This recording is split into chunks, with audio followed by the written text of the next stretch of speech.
মুসা আলাইহিস সালামের বিপক্ষে বদদোয়া করতে, এই নবী পাক নবীর বিরুদ্ধে বদদোয়া চলে। কথা বলেন, আপনাদের ভুল লাগছে না?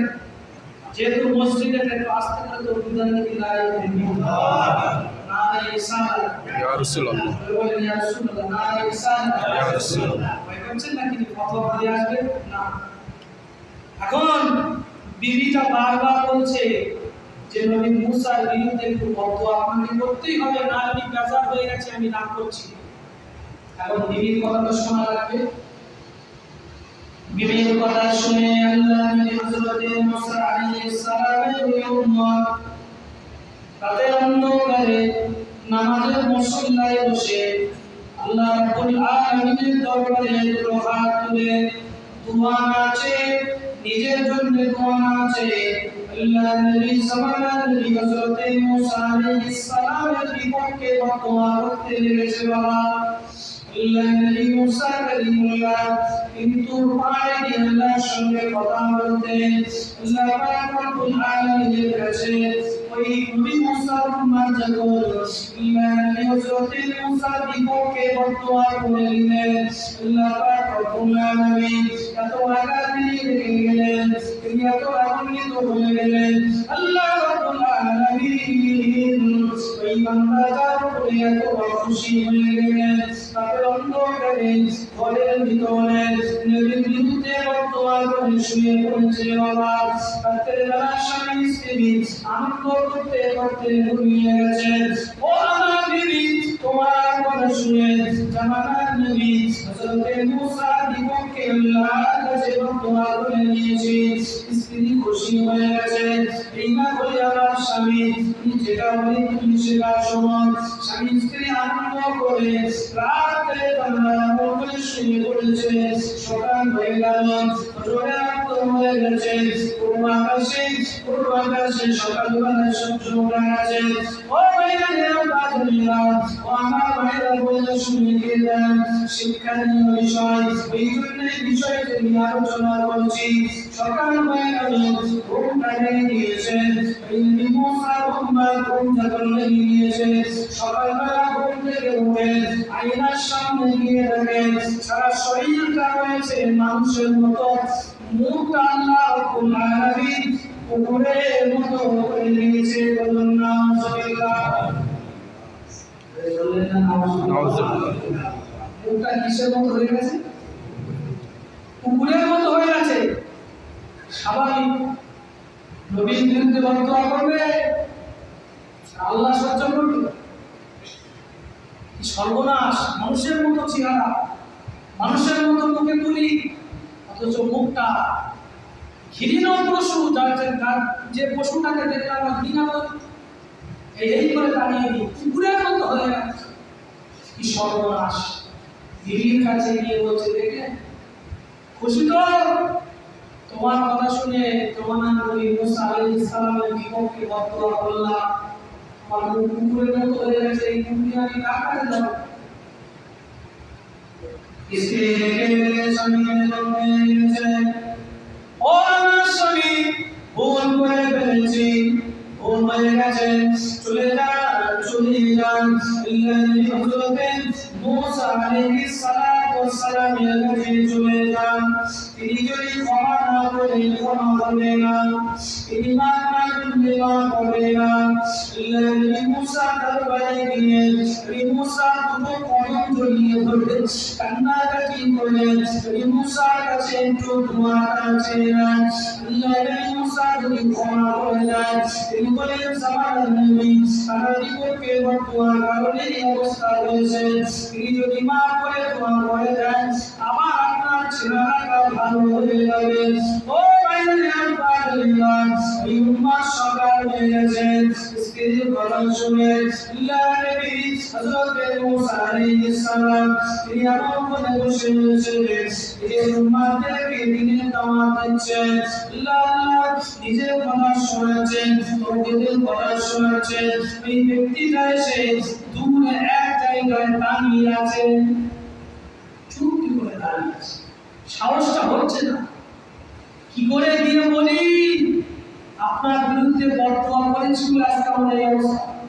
কি করে দিয়ে বলবে কথা তোকে তো ধরে মারবে না এই উম্মতরা মারবে না অন্যান্য উম্মতরা ধরে তো মারবে মনে মনে ভাবছে আরে জায়গাটা খালি হয়ে যাক সবাই চলে যাক একা একা গিয়ে পায়ে করে জড়িয়ে ধরবো বলুন সুবহানাল্লাহ ভুল হয়ে গেছে অন্যায় হয়ে গেছে সবাই চলে গেল দূর থেকে দাঁড়িয়ে লক্ষ্য করলেন সবাই চলে গেছে গুটি গুটি গুটি গুটি পায়ে আল্লাহর হযরতে মুসা কালিমুল্লাহ কাছে চলে এসেছে ও আমাদের নবী হযরতে মুসা কালিমুল্লাহ সুবুর করে ফেলেছি সুরা মারা কো কন্ট্রোল করে ফেলেছি আমি শুরু করে ফেলেছি আমার পাশের উপরে আল্লাহর মুসা আলাইহিস সালাম মুখের দিকে তাকিয়ে আমার উপরে মাথা নিচু করে নিলেন আল্লাহর মুসা দিকে তাকিয়ে এই ব্যক্তি না বলতে লেগেছে ও আমাদের নবী নবী মুসা কালিমুল্লাহ ওটা ঘুরিয়ে নেবেন না আপনার নামে কত কাটে আল্লাহর কাছে দুহাত তুলে বদদুয়া করেছিলাম সেই জন্য আল্লাহ রাব্বুল আলামিন আমার উপরে রাগান্বিত হয়ে গেছেন আমার উপরে খুশি হয়ে আমার মুখটা কুকুরের মতো করে নিয়েছে তো আমাকে আপনি ক্ষমা করে দেন পাপ দুটো জড়িয়ে ধরেছে ঝরঝর ঝরঝর ঝরঝর করে প্রাণ বেড়ে গেছে আপনি যদি ক্ষমা না করেন আমার ক্ষমা করে দেন আপনি তো দয়ালু নবী আপনি আমাকে ক্ষমা করুন আল্লাহর কাছে দোয়া করুন আল্লাহ যেন আমার এই মুখটা মানুষের মতো করে দেয় আল্লাহ যেন আমার এই মুখটা মানুষের মতো করে দেয় কি করে পারবো মানুষের সামনে কি করে যাবো যেতে পারবো না পারবো ধরে জল করে নবী মুসা আলাইহিস সালাম বলেন ছাড়ো পা ছাড়ো ঠিক আছে আমি তোমাকে ক্ষমা করছি আর আমি দূর পাহাড়ে যখন যাব আল্লাহ রাব্বুল আলামিনের কাছে গিয়ে তোমার কথা বলবো তোমার ব্যাপারটা আলোচনা করব এই আল্লাহ রাব্বুল আলামিন কি করেন না ভাইরা যখন আর নবী মুসা আলাইহিস সালাম তিনি দূর পাহাড়ে গিয়ে আল্লাহ রাব্বুল আলামিনের সঙ্গে কথা বলছেন কথা বলতে বলতে ওই প্রসঙ্গটা তুলে ধরলেন আল্লাহ আপনি সব জানেন আমার একজন উম্মত আমার নামে বদদুয়া করেছে মুখটা কুকুরের মতো ধরে গেছে আল্লাহ আপনি তো দয়াময় আপনি তো করুণাময় আপনি মেহেরবানি করে কুকুরের মুখটা একটু ভালো করে দেন মানুষের মতো করে দেন আল্লাহ রাব্বুল আলামিন ও আপনারা নিরাপয়রা শুনিয়া বললেন এত আগানে দিয়েছেন আল্লাহ রাব্বুল আলামিন এত অসন্তুষ্ট হয়ে গিয়েছিলেন নবী মুসা আলাইহিস সালামকে ডেকে ডেকে বললেন ও আমার নবী মুসা কালিমুল্লাহ না তোমার কথা আমি শুনতে পারবো না রিসালাতের বিরুদ্ধে বদদুয়া নবীর বিরুদ্ধে বদদুয়া নবীর সাথে বিনাদবি এটা আমি আল্লাহ কোনোদিন ক্ষমা করব না তোমার কথা আমি শুনবো না ওর উপরের মুখটা ভালো করে না আল্লাহ ওই খুব কান্নাকাটি করছিল আমার পাটা জড়িয়ে ধরে কি দিয়ে বলবো আল্লাহ রাব্বুল আলামিন সূরা নবী মুসা আলাইহিস সালামকে ডেকে ডেকে বললেন ও নবী মুসা আলাইহিস সালাম আমার নবী চলে যান আমি ক্ষমা করব না কিন্তু ওই ব্যক্তিটাকে ওই উম্মাহটাকে নিয়ে বলে দেবেন আল্লাহ রাব্বুল আলামিন তিনটি সুযোগ দিয়েছে তিনটি দোয়ার সুযোগ দিয়েছে তিনটি দোয়া ওই বান্দা নিজের মুখ দিয়ে ওই তিনটি দোয়া চাইলে আমি আল্লাহ আমি কবুল করে নেব কটা দোয়া তিনটি দোয়া আমি আগেই বলেছি পরিবর্তন হওয়ার জন্য কটা সুযোগ যথেষ্ট আল্লাহ সুযোগ দিয়েছে কটা তিনটি মনোযোগ দেন ঘুম লাগছে আপনাদের আল্লাহ পাক বললেন গিয়ে বলবে তিনটি দোয়া ও নিজে মুখ দিয়ে যেটা চাইবে আমি আল্লাহ কবুল করব একটা কথা জিজ্ঞাসা করি বাবা কুকুরের মতো মুখটা ভালো হওয়ার জন্য কটা দোয়া যথেষ্ট একটাই তো আল্লাহ সুযোগ দিয়েছে কটা মজা তো এই জায়গায় মজা তো এই জায়গায় দেখি মানবা কি করে আল্লাহ পাক তিনটে সুযোগ দিয়ে আল্লাহ নবী মুসা আলাইহিস সালাম ফিরে এসেছেন। আল্লাহ ইমান ওই জায়গায় বসে আছে। ও জামানার নবী মুসা বলেন কি বাবা? আল্লাহ নবী মুসা বলতে লেগেছেন বাবা তোমার দোয়া আল্লাহ রাব্বুল আলামিন কবুল করবে। আমার কথাই বলো নি, আমার কথাই বলো না, কিন্তু আল্লাহ পাক রব্বুল আলামিন তোমাকে তিনটি সুযোগ দিয়েছে। তুমি নিজের মুখ দিয়ে যে দোয়া চাইবে, যেটাই বলবে আল্লাহ পাক সেটাই কবুল করে নেবে। বাড়িতে চলে যাও।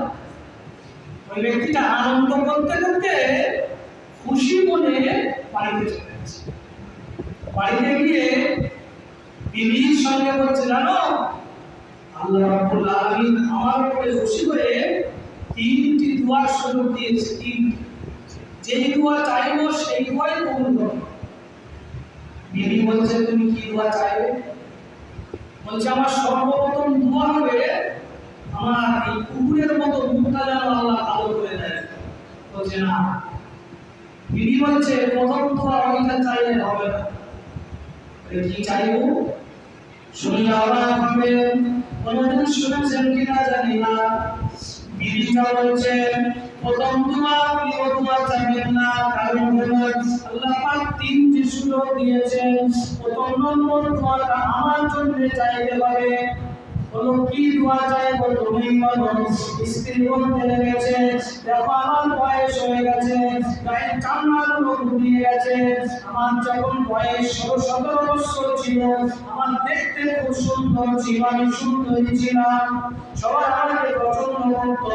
অতএব তুমি এখন আল্লাহর কাছে দোয়া চাইবে, আল্লাহ রাব্বুল আলামিনের কাছে দোয়া চাইবে আল্লাহ যেন আমার এই 16-17 বছরের মতো রূপটা আল্লাহ ফিরিয়ে দেয়। বিবির কথা শুনে ওই ব্যক্তিটি বিবিকে খুশি করার জন্য আল্লাহর কাছে হাত তুলে দোয়া চাইবেন আল্লাহ ও রাব্বুল আলামিন আল্লাহ আপনি আমাকে তিনটি দোয়ার কথা বলেছেন, আমি প্রথম নম্বর দোয়া চাইলাম আপনি আমার বিবির এই 16-17 বছরের রূপটা ফিরিয়ে দেন। আল্লাহ ওয়াদা মিথ্যা হবে? তাই বলে বলেন ইন্না ওয়া'দাল্লাহি হাক্কুন ফালা তাকুন্নাকুম বিল্লাহিল গরুর। আল্লাহ পাকের ওয়াদা মিথ্যা। আল্লাহ পাক বলেছেন তিনটি দোয়া যেটাই বলবে সেটাই হবে। প্রথম দোয়াটা কোথায় কাজে লাগালো? কথা বলেন স্ত্রীর কথা।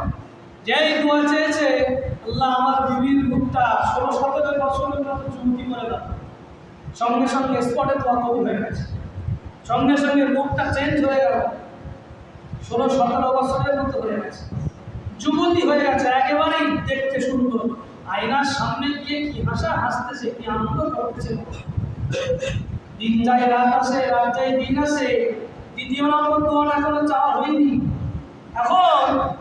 এখন যখন যুবতী হয়ে গেছে, পাড়া অন্যান্য যুবক ছেলেরা ওই বউটার দিকে মেয়েটার দিকে কুদৃষ্টিতে দেখায়, স্বাভাবিক শয়তান ধোঁকা দিচ্ছে। এখন খুব সমস্যা, এই মেয়েটা বউটা মানে নিজের যৌবন ফিরে এসেছে, নিজের রূপ ফিরে এসেছে, আর ওই বুড়ো স্বামী আর পছন্দ হচ্ছে। গল্প করছি না বাবা, এটাকে পড়ে বলছি, ভুল বুঝবে। বয়স্ক স্বামী আর ভালো লাগছে না। এখন পাড়ার যুবক ছেলেদের সঙ্গে মানে গোপনে গোপনে কথা হয়। এই এর কানে খবর চলে এসছে তোমার দিদি হতো জায়গায় সব মানে বুঝতে পেরেছেন, গ্রিন সিগন্যাল সমস্যা। তা বলছে এরকম সমস্যা ব্যাপার, এখন কটা দোয়া বাকি আছে বাবা? আল্লাহ রাব্বুল আলামিনের কাছে রাতের অন্ধকারে হাত উঠিয়েছে রব্বুল আলামিন আল্লাহ ও রব্বুল আলামিন আল্লাহ আমার দ্বিতীয় নম্বর চাওয়া হলো আমার স্ত্রীর রূপ আপনি ফিরিয়ে দিয়েছিলেন, আমার দোয়া কবুল করে নিয়ে আমার স্ত্রী এমন করে সরসী যুবতী হয়ে গেছে, আমার স্ত্রী আজ ঠিক পথে নেই, আমার স্ত্রীর রূপটা কালো কুৎসিত করে দেবে, এমন খারাপ করে দেবেন কেউ যেন আমার বিবির দিকে ফিরে না তাকায়। মুখ দিয়ে বলাও শেষ, দোয়া কবুল হওয়াও শেষ। মুখ দিয়ে বলেছেন আমার বিবির রূপটা কালো কুরসি হয়ে গেল সঙ্গে সঙ্গে দরবারে ইলাহিতে দোয়াটা কবুল হয়ে গেল সঙ্গে সঙ্গে স্ত্রীর রূপটা সুন্দরী রূপসী থেকে আজকে না কালো কুরসি হয়ে গেল এত পরিমাণে কালো হয়ে গেল শুধু কালো হয়ে গেল কালো গায়ে বসন্তের মতো গুটি পার হয়ে গেছে এত পরিমাণে বসন্তের গুটি পার হয়েছে পাড়ার মানুষরা তো দূরের কথা নিজের স্ত্রীকে নিজের আর ভালো লাগে না সমস্যা আগে তো বাবা ছিল একরকম দ্বিতীয় হলো আর এক রকম এবং দ্বিতীয় আর একটা সমস্যা এত কুৎসিত কালো হয়ে গেছে আল্লাহ করে দিয়েছেন আবার গায়ে বসন্তের গুটি বার হয়েছে গায়ের পাশে যাওয়া যায় না এত দুর্গন্ধ এখন কি করব বলছে এখনো তো একটা দোয়া বাকি আছে তাই না একটা দোয়া বাকি আছে স্ত্রীটা দেখে দেখে বলছে তুমি আমার জন্য দোয়া করে চইলেন না আমি কালো হয়ে গেছি আমার গায়ে দেখো বসন্তের গুটি বার হয়েছে কেউ আমার পাশে আসে না এমনকি তুমিও আমার পছন্দ করো না তুমি 3 নম্বর দোয়াটা করো আল্লাহ যেন আমার যুবতীর মতো রূপ দরকার নেই আমার এই কালো কুৎসিত রূপ দরকার নেই আগে যেমন ছিলাম তেমন যেন হয়ে স্ত্রীর কথা শুনে 3 নম্বর আল্লাহর কাছে হাত তুলেছে রব্বুল আলামিন ও আপনি কথা বলেছিলেন তিনটি দোয়া যে দোয়া চাইব কবুল করবেন আমার 3 নম্বর দোয়া হলো আমার বিবিটা কালো হয়ে গেছে তাই বসন্তের গুটি বার হয়েছে ও রব্বুল আলামিন আমার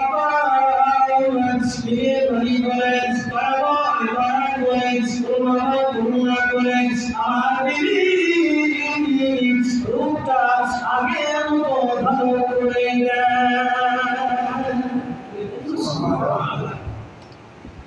আগের মতো মানে যেরকম ছিল তেমন হয়ে গেছে 3টি দোয়া 3টি কাগজে চলে গেল পিছনে বাইরে বলে সব স্ত্রী পেছনে 3টে সুযোগ 3টি হাতছাড়া করে ফেলেছে আয়নার সামনে গিয়ে মুখটা দেখেছে আর মনে করছে ভাই রে আমার তো সেই কুকুরের মুখ এখন ভালো হলো না কুকুরের মতো মুখটা এখনো ভালো হলো না মানুষের মতো হলো না রে আল্লাহর কাছে হাত তুলেছে আল্লাহ তুমি আমার কুকুরের মুখ ভালো করে দাও আর তোমার কবুল হবে আর হবে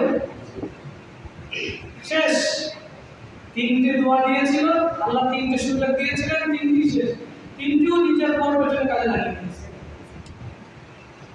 4র্থ নম্বরে আল্লাহর কাছে দোয়া চাইছে আর কবুল হচ্ছে না এবার মনে পড়েছে আল্লাহ তো 3টে সুযোগ দিয়েছিল এই এবার রেডি দিয়েছে তোর কথা শুনে আজকের এই অবস্থা আমার কুকুরের মতো মুখটা ভালো হলো না কি করবো বল বলছে দেখো রাগ করো না তো ভুল করে ফেলেছি নবী মুসা আলাইহিস সালামের কাছে আর একটা দাও ওই ব্যক্তিটা নবী মুসা আলাইহিস সালামের কাছে আবার চলে এসেছে নবী মুসা আলাইহিস সালাম বলতে গেছে তোমার তো আল্লাহ 3টে সুযোগ দিয়েছিল তুমি তো খুব নাফরমান দেখে তো বুঝতে পারছি তুমি খুব নাফরমান তুমি নাফরমান আল্লাহ ফারমানদার বান্দা কারণ ওই কুকুরের মতো মুখটা ভালো করার জন্য তোমার একটাই সুযোগ যথেষ্ট ছিল কিন্তু আল্লাহ পাক তোমাকে 3টে সুযোগ দিয়েছে তুমি 3টে সুযোগ অন্য জায়গায় কাজে লাগিয়েছো আমি আর তোমার জন্য দোয়া করতে পারবো না এত কান্না কাঁদে পাগুলো চড়িয়ে বলে এত কান্না কাঁদে তুমি যে অন্তরটা নরম হয় নবী মুসা আলাইহিস সালাম বিল্কুল আসম পয়গম্বর ছিলেন তিনি খুব আনন্দিত ছিলেন বারাকাতুন ছিল কিন্তু অন্তরের ভিতরে দয়া মায়া ছিল আল্লাহর কাছে কুরআন থেকে দোয়া করতে লেগেছে আল্লাহ রাব্বুল আলামিন কাইনি থেকে আওয়াজ দিলেন ও আমার নবী মুসা কালিমুল্লাহ না আদুয়া চাওয়া ইসলামের বিরুদ্ধে দোয়া করল আমি আল্লাহ 3টে সুযোগ দিলাম 3টি বর্ণনা করে দিয়েছে আর দোয়া কবুল হবে না আল্লাহ নবী মুসা আলাইহিস সালাম এই ব্যক্তিটাকে কান থেকে তাড়িয়ে দিয়েছে বাবা নবী মুসা দরবার থেকে আস্তে আস্তে তোমার ব্যক্তি বাড়ি আসছে রাস্তায় আস্তে আস্তে আসমান থেকে গজব পড়ে ওই ব্যক্তিটি জমিনের নিচে বসে গেছে নাউজুবিল্লাহ বাবা